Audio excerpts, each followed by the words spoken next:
तुमने देश की अर्थव्यवस्था की हालत चौपट कर दी, स्कूलों की हालत चौपट कर दी, अस्पतालों की हालत चौपट कर दी। आज रुपया $97 ₹97 का हो गया। प्रधानमंत्री कहते थे डॉलर जब मजबूत होता है, रुपया जब गिरता है तो देश की साख गिरती है। आज बताओ ₹97 का हो गया, डॉलर कितनी साख गिर रही हिंदुस्तान की। देश में तेल महंगा हो गया, डीजल महंगा हो गया, 5 किलो वाला सिलेंडर महंगा हो गया, 19 किलो वाला कमर्शियल सिलेंडर महंगा हो गया, आज ₹29 घरेलू सिलेंडर महंगा हो गया। लेकिन इस देश के बेईमान भारतीय जनता पार्टी के नेता, इनके मंत्री और गोदी मीडिया के लोग कह रहे हैं अमेरिका में तो और महंगा गैस है, कनाडा में तो और महंगा गैस है, अरे हिंदुस्तान में तो सस्ता गैस है। अरे बेईमानो, ये बताओ अमेरिका में तो एक आदमी लाखों लाख रुपए कमाता है, उतनी ही कमाई हिंदुस्तान के लोगों की कर दो, हम भी महंगी गैस खरीदने के लिए तैयार हो नहीं तैयार हो बताओ। वहां पता है कितनी प्रति व्यक्ति आए हैं, लाखों लाख है, उतनी हमारी भी कर दो, उतनी हमारी भी कर दो, हम भी महंगी गैस खरीद लेंगे। जब महंगाई बढ़ानी होगी तो कहेंगे वहां अमेरिका में भी ज्यादा दाम का मिल रहा है गैस, कनाडा में भी मिल रहा है, यहां भी मिल रहा है, वहां भी। अरे हमें दुनिया से मतलब नहीं है, हमें हिंदुस्तान से मतलब है। मोदी जी हिंदुस्तान से, और तुमने अपनी ये हालत कर ली है। तुम्हारी हालत तो देख के दया आती है, दया आती है देश के प्रधानमंत्री की हालत देख के। ट्रंप कहता है उठ जाते हैं, बैठ जाते, खड़े हो जाते, बैठ जा। देश में महंगाई, मेरे दोस्तों याद रखना, ये महंगाई देश में आई हुई महंगाई नहीं है, नरेंद्र मोदी के द्वारा लाई हुई महंगाई है। कैसे लाई हुई महंगाई है? कैसे लाई हुई महंगाई है? कैसे लाई हुई महंगाई? डीजल और पेट्रोल, कच्चा तेल कहां से आता है? ईरान से, रूस से सस्ता तेल हमें मिलता है, सस्ता में तेल मिलता है। ईरान हमको 60 दिन की उधारी देता था, ईरान हमको सस्ता तेल देता था। मोदी जी कहते हैं डॉलर बचाना है, ईरान हमको रुपए में तेल देता था। ईरान से हिंदुस्तान तेल आने में 7 से 10 दिन लगता है। रूस हमको सस्ता तेल देता था, रूस से हिंदुस्तान में तेल आने में 20 से 25 दिन लगता था। लेकिन मोदी जी को डांटा ट्रंप ने, बोला है रूस और ईरान से तेल खरीदना बंद। बोले जी हुजूर बंद।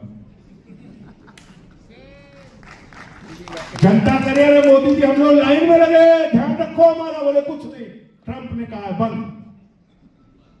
अरे बोले साहब हमें सस्ता चाहिए तेल, कहने कुछ नहीं, ट्रंप ने कहा है बंद। तो बोले कहां से खरीदोगे मोदी? कहने हम वेनेजुला से खरीदेंगे। कहां से? वेनेजुला। कितने दिन में आता है वहां से तेल मालूम है?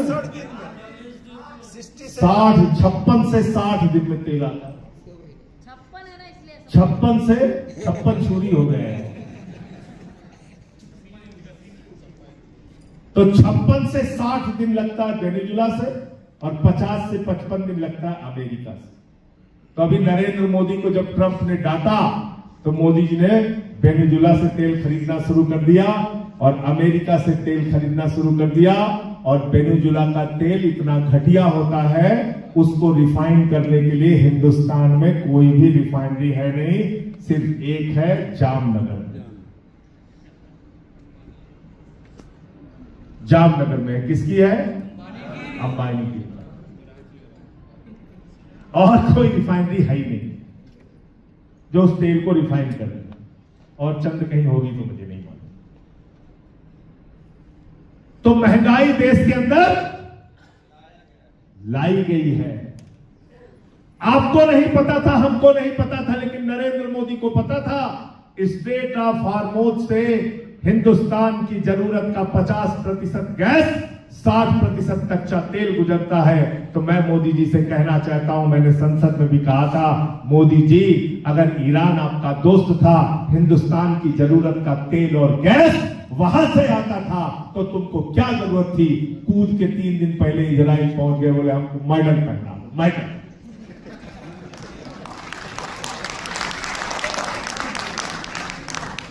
अपना मेडल पहन लिए, हम लोग लेके हम पैदल हो गए, खुद मेडल पहन लिया, हम पैदल हो गए। अब कहने लगे फादरलैंड बताइए, पता नहीं बीजेपी वालों के पापा का लैंड वहां कैसे पहुंच गया। अरे हमारे मदरलैंड हिंदुस्तान है, फादरलैंड भी हिंदुस्तान है, बीजेपी वालों के पापा का लैंड हो गया इजराइल। गलत तो नहीं कह रहा हूं? जब मोदी ने कह दिया तो बीजेपी वाले मानेंगे? मानेंगे नहीं मानेंगे? ट्रंप ने एक बार और क्या कहा, मोदी जानता है हम उसका कैरियर खराब कर सकते हैं।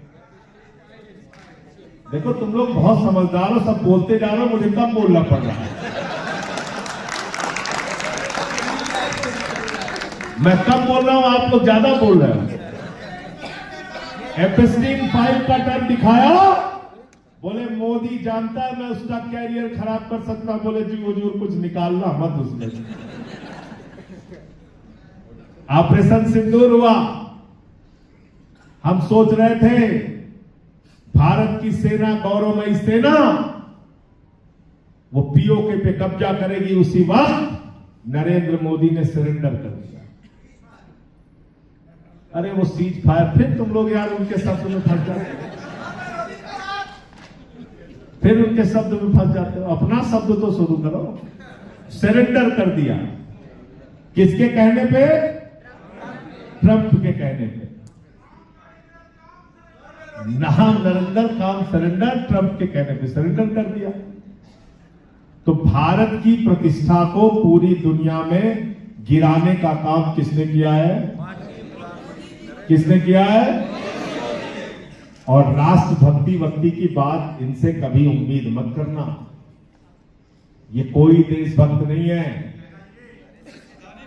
ये कोई देशभक्त नहीं है, ये अडानी भक्त है, ये पूंजीपतियों के भक्त है, ये चंद अमीरों के भक्त है, ये देशभक्त कतई नहीं है। अगर देशभक्त होते तो तुमसे कह रहे सोना ना खरीदो, तुमसे कह रहे तेल ना खरीदो, तुमसे कह रहे खाद ना खरीदो, तुमसे कह रहे वर्क फ्रॉम होम करो, तुम वर्क फ्रॉम होम कर रहे हो। नरेंद्र मोदी जी जहाज में उड़े, पहुंच गए 5 देश की यात्रा। और घोटाला तो ऐसा ऐसा हो रहा है इनके राज में कि अब उसके नामे लेना। अभी पता चला एक तो कोई राजेश को 15 लाख करोड़ का घोटाला कर दिया। 15,15,535 अपने कागज में दिखा दिया 15 लाख करोड़ रुपए का हमने बाहर भेजा है, उसमें पता नहीं कितने टैक्स की हेराफेरी कर दी, उसने पता नहीं कितना इंश्योरेंस का, LIC का पैसा मार दिया, पता नहीं हजारों करोड़ का घोटाला कर दिया। सोना बेच दिया, सोना बेचने की भी बात आई है, 1,14,000 करोड़ बेच दिया। चंद्रशेखर जी ने तो गिरवी रख दिया था, हमारे बहादुर 56 इंची ने पूरा बेच दिया सीधे। तो तुमसे कहता है डॉलर बचाना है, आप डॉलर बचा रहे हो दिन रात मेहनत कर करके, तेल कम इस्तेमाल कर रहे हो, कहीं कहीं तो साइकिल से चल रहे हैं। हमने देखा जयपुर के पुलिस वाले साइकिल से चल। अरे मैंने कहा कोई अपराधी हत्या करके जाएगा, तुम साइकिल पे दौड़ाओ उसको? कोई महिलाओं के साथ छेड़खानी करके गुंडा भागे, तुम साइकिल से उसके पीछे दौड़ो?